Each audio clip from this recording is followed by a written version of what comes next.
Hello, beautiful Bearcats. Today is Tuesday, March 24th. On our agenda today, we will go over our language review focus on formal and informal English. Then you will complete the assignment on your Google Classroom titled Practice with Me, numbers 1 through 5. You will also be working on your performance assessment for informative writing. Complete the assignment called Planning for the Writing on Google Classroom on your own. Remember, if you need my help, the best way to communicate with me is through my email, or you can call me or text me. It's up to you. I'm here for you. Okay? Okay, for a language review. Formal and informal English are used for different reasons. For instance, you would probably use informal language when talking to a classmate. You would probably use more formal language when talking to someone whom you've just been introduced. The most widely used informal expression are called colloquialisms. Colloquialisms are the lively words and phrases of everyday speech. Here's an example. Sydney was late again, and the coach bit his head off. How surprising, you could knock me over with a feather. So if you've already recognized, these are figurative language. And what this text is saying is that when you're using figurative language, you're using informal English. Another type of informal English is slang. Slang is made up of words or phrases or old words or phrases being used in new ways. So slang is highly informal. Okay. I'd like to get that CD, but I don't have any dough. Here's an example. Dough means money.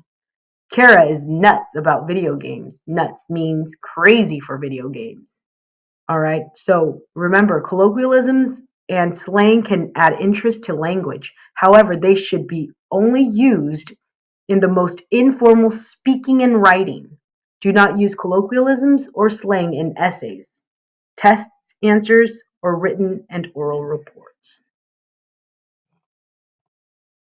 Here's an example of formal language and informal language in the text that you have already read. Language conventions, improving expressions. The author of My Wonder Horse chose formal language or standard English to describe the horse, the setting, and the narrator's thoughts.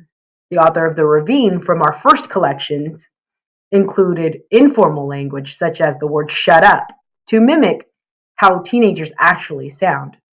Another author might use slang or made up words and ordinary words with new meanings to create situations and characters that are authentic to a particular place and time. And remember, we looked at this yesterday. This would be called regional dialect. Okay.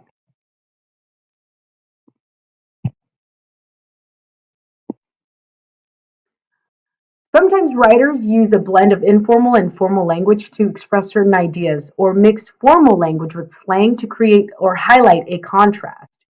Sometimes, however, a writer's methods of expression cause problems for the reader.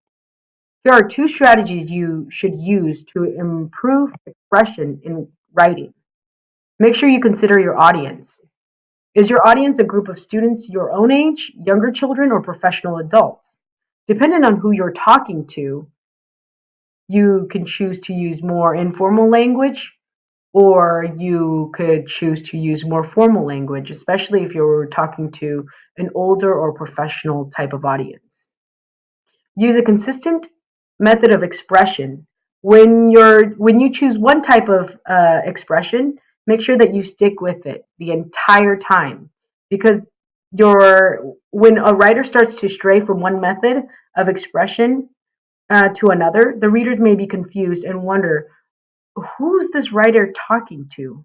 The type of audience will be mixed up.